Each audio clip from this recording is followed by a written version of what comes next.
audiencia, a los organizadores de esta charla. La verdad que está muy bueno ver tanto talento y jóvenes cuando se habla de la libertad. Creo que nos ayudan estos países. Yo vengo de Uruguay, tenemos creo que algunas deudas pendientes con la cuestión de la libertad. Bueno, como decía Eneas, ahora calculo que esto se mueve acá. Sí, perfecto. Voy a hablar un poco de la corrupción, pero también voy a hablar de un tema que nos es sensible a los uruguayos. Y que cuando viajamos, la gente, sobre todo en el gobierno de Mujica, nos veía como un paraíso liberal, con reformas, matrimonio igualitario, aborto, y sobre todo la ley de marihuana. Y mucha gente no sabe bien qué hay atrás, cómo es, en qué consisten estas reformas. Y realmente creo que están muy lejos de ser liberales, sobre todo el tema de la marihuana. Así que bueno, voy a hablar de eso. Aquí tenemos esta primera parte, va a hablar lo que es el cogobierno. Yo hablo de sindicalismo con el partido de gobierno de izquierda, Frente Amplio. Ley de medios. En el medio hay un policía viendo cámaras, en fin. Vamos a hablar de Guardián, que es un software nuevo comprado por el gobierno para espiar lo que escribimos, lo que hablamos. La ley de regulación de la marihuana y el matrimonio igualitario, que son quizás los dos que tienen mejor publicidad en el mundo. Bueno, hablando de los sindicatos, la izquierda entra al Uruguay del gobierno en marzo del 2005. 2 meses después, el presidente Vázquez deroga 2 decretos, que ahí están los números, en fin, que son 2 decretos que lo que prohíben es que la policía desaloje un local si está ocupado por empleados, en este caso por sindicatos. Entonces, ahí vemos el primer ataque a la propiedad privada, de la libertad. Tenemos que se creó todo un negocio de ocupar establecimientos a cambio de negociar con los dueños, ya sea de la mercadería, que no siempre coincide, o del local para poder salir. Los primeros fueron estaciones de servicio. Hoy tenemos, hasta hace unos días, los titulares, una empresa de logística que fue ocupada por sus empleados porque había una demora de 7 días en pagar sus sueldos. Tiene 2 gremios, esta empresa, 400 empleados, ocupan el lugar, la mercadería era de terceros. Los dueños de la mercadería acuden a la justicia dice que sí, que al probar que son los dueños pueden ir a retirarla, van a retirar la mercadería, el local ocupado, los gremialistas no nos dejan sacar la mercadería, la ley los ampara, no nos pueden quitar a ellos. Bueno, esto va a terminar quizás dentro de 6 meses, estas empresas haciendo una donación a cada uno de estos 2 sindicatos para poder retirar su propia mercadería. Esto ha ido en aumento. Desde que entró el Frente Amplio, que es la izquierda uruguaya, al poder, se le ha dado cada vez más poder a los sindicatos.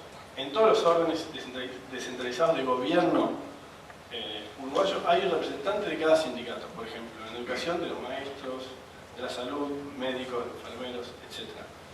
Lo que hace que muchas veces la central sindical nuestra, lo que sea la CGT de Argentina, se llama PIT-CNT. Muchas veces cuando el PIT-CNT quiere algo extraordinario del gobierno, por ejemplo, que le den un canal de televisión abierto, etc., presiona a sus miembros del gobierno para que tranquen reformas o movimientos o cambios que quiera hacer el gobierno. De ahí el tema del cogobierno. Yo creo que todo esto ataca directamente la libertad, como decía en un principio. Acá pongo al final el PIT-CNT, lo que decía la CGT, y la política exterior uruguaya. Hoy por hoy, el PIT-CNT, imagínense ustedes, la CGT, es quien marca la agenda de la política exterior del Uruguay. Acaba de llegar hace unos días el canciller uruguayo que estuvo en China queriendo empezar un tratado de libre comercio con China. Y cuando llega en conferencia de prensa sin que nadie le pregunta, lo primero que dice es, bueno, el PIT-CNT está de acuerdo. Como si fuera una condición necesaria para poder empezar a negociar con China. El PIT-CNT se opuso a un TLC con Estados Unidos, el PIT-CNT recibió a Dilma en Uruguay, en fin, o sea, creemos que es desmedido el poder de los sindicatos aquí en Uruguay y que atenta contra la libertad. La ley de medios es aquello, yo a veces uso esa metáfora de una película que se estrena primero en una ciudad, después en otra y en otra. La ley de medios en Venezuela se promulga en el 2004, en la Argentina kirchnerista en 2009 y en Uruguay en el 2013.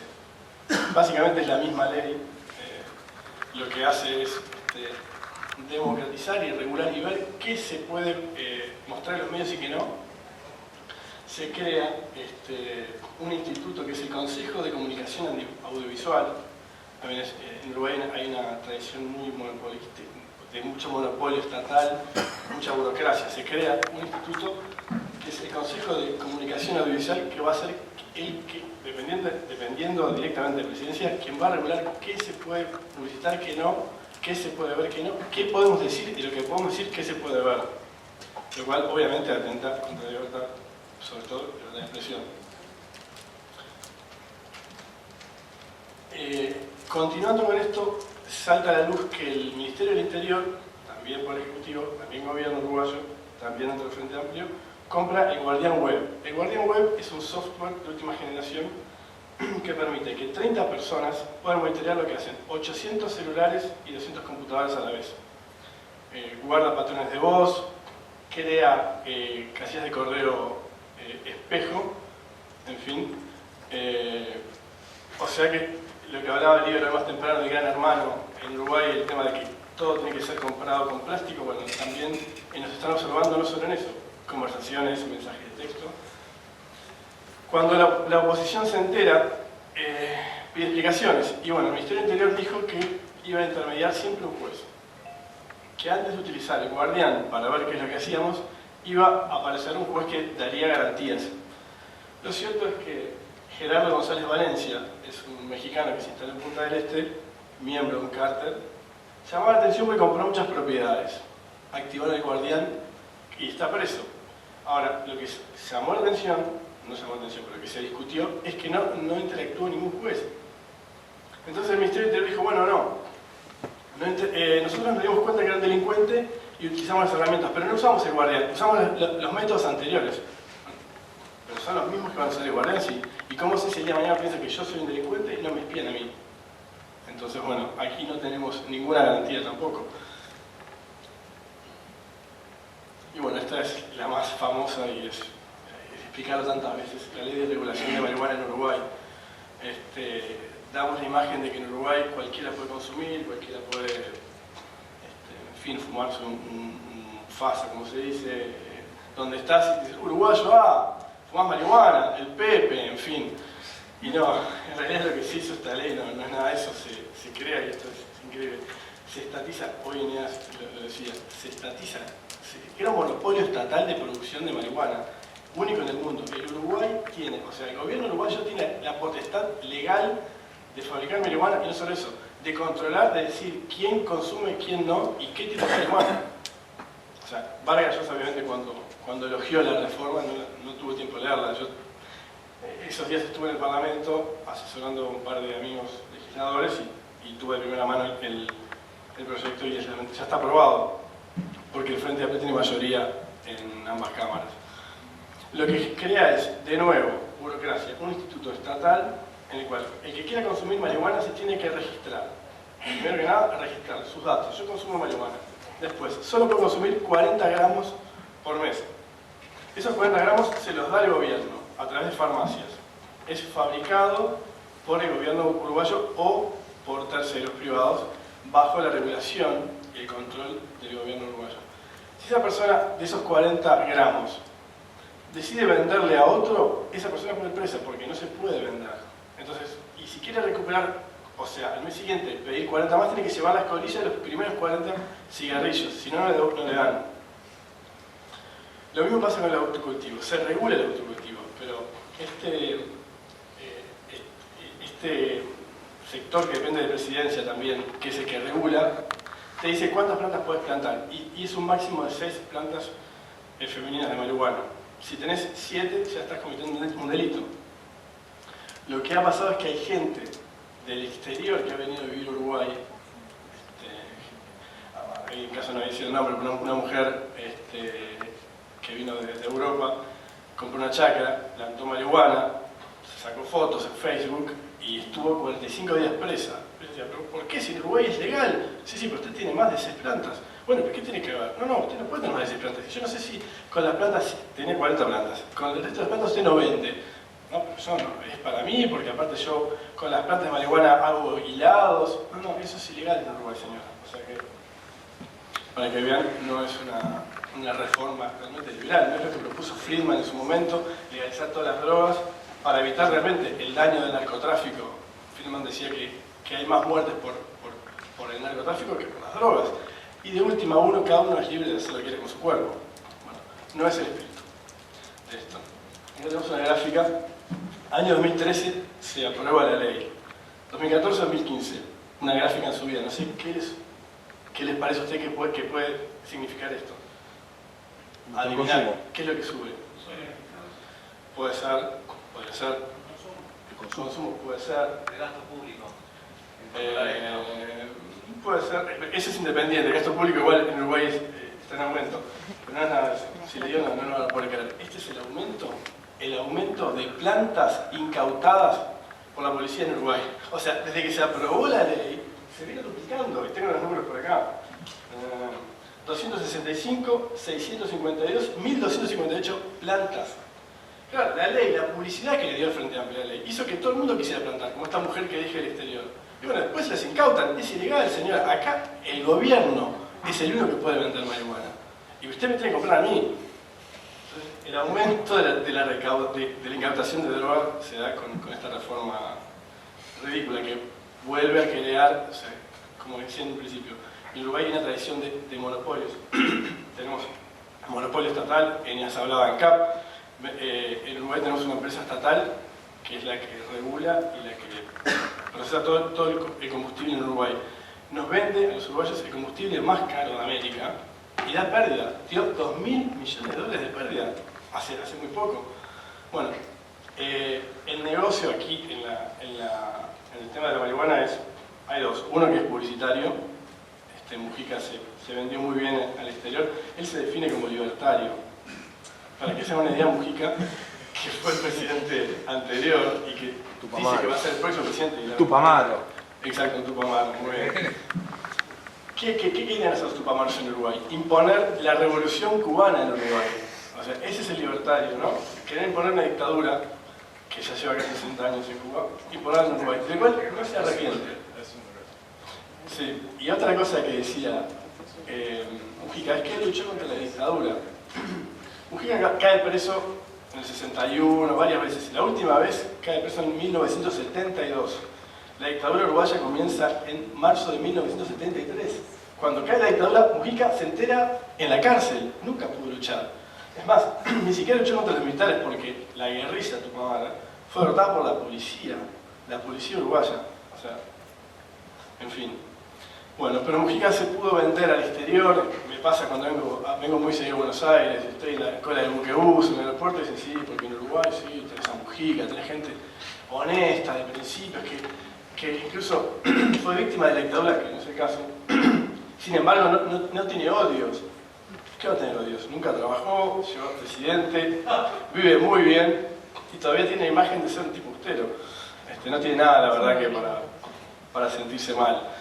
No se corta las uñas en el pie. Sí, para la foto. Yo estuve cerca de él más de una vez. Por suerte no quise mirar los pies, le soy sincero.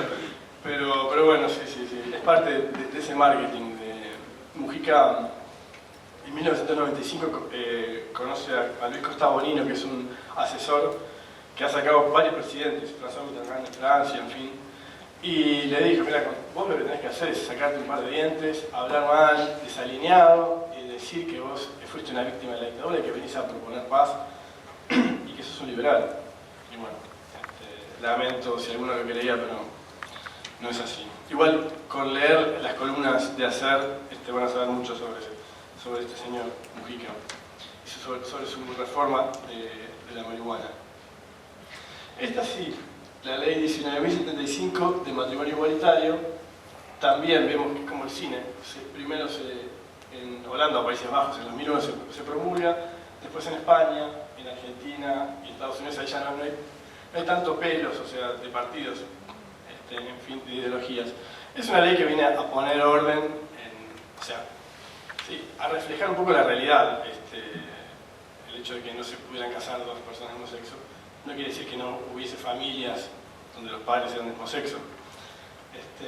Aquí creo que Uruguay retoma tradición reformista de principios del siglo XX, lamentablemente murió, yo diría que en los 50, porque en 1907 se crea la ley del divorcio en Uruguay, el primer país de América Latina. En 1918 se separa la Iglesia del Estado, que también creo que es una reforma liberal. Cada uno puede optar por el Dios y la religión que quiera tener o no. Y después tenemos el voto femenino en 1927, 20 años antes que en Argentina, por ejemplo, también primer país de América Latina. Y hago esa unión porque cuando se está por votar la ley de matrimonio igualitario, yo estaba asesorando a un diputado que casualmente, cuando se votaba ese día, le tocaba hablar último. Entonces me dijo, mirá, tengo que tener un discurso medianamente bueno porque me van a firmar a mí. Esta parte fue muy larga, maratónica, varios diputados a favor, en contra, algunos por disciplina partidaria argumentaban a favor pero votaban en contra, en fin. Y se me ocurrió ir a 1907 al discurso de Domingo Arena, que fue el senador que propuso la ley de divorcio en Uruguay en 1907. Hicimos eso, él hizo un discurso en base al de Domingo Arena, me acuerdo como si fuera hoy. En 1907 Uruguay salía, hasta 1904 vivíamos en guerras civiles, un país con poca institucionalidad, en fin. Domingo Arena, senador, plantea algo que no era para el momento, realmente un adelantado. Y es muy gracioso su discurso argumentando por la ley del divorcio. Porque él decía que, bueno, que la ley del divorcio no tiene nada que hacer en un matrimonio. Perdón, la ley del matrimonio no tiene nada que hacer en un matrimonio, en una familia. Si el matrimonio es malo, no lo puede corregir. Y si es bueno, es independiente. En cambio, decía, si alguien es lo suficientemente infeliz de vivir en un matrimonio que no quiere, le damos una herramienta para que se escape. Y es un poco eso. Y después cerraba su discurso diciendo, no tengan miedo, yo soy casado. Que se apruebe la ley de divorcio no quiere decir que todos se tengan que divorciar. Y es un poco lo que pasaba con la ley de matrimonio igualitario. Hay mucha gente que, bueno, ¿cuál es tu miedo? ¿Sos heterosexual? En mi caso, mi mujer está por ahí filmándome. Bueno, en fin, yo estuve a favor y me parece que está bien que cada uno, como decía antes, haga lo que quiera de su vida. Y bueno, y lo que pasó es eso, en 1907 se aprueba, sigue una seguidilla de reformas liberales, no tanto en lo económico en Uruguay. Y bueno, creo que de todo el aporte que ha hecho el Frente Amplio en los últimos años al poder, yo diría que la ley de matrimonio igualitario es lo más liberal que ha hecho, que es una ley que se venía probando hace rato en otros países. Así que bueno, es un poco eso. Quiero agradecerles a todos. Esta fue mi situación, estoy a la orden para cualquier consulta.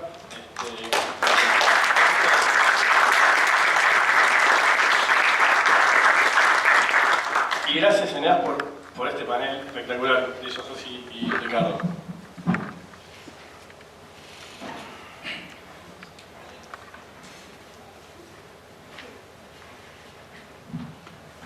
Muchas gracias, Felipe, por tu ponencia. Ahora un detallito nada más.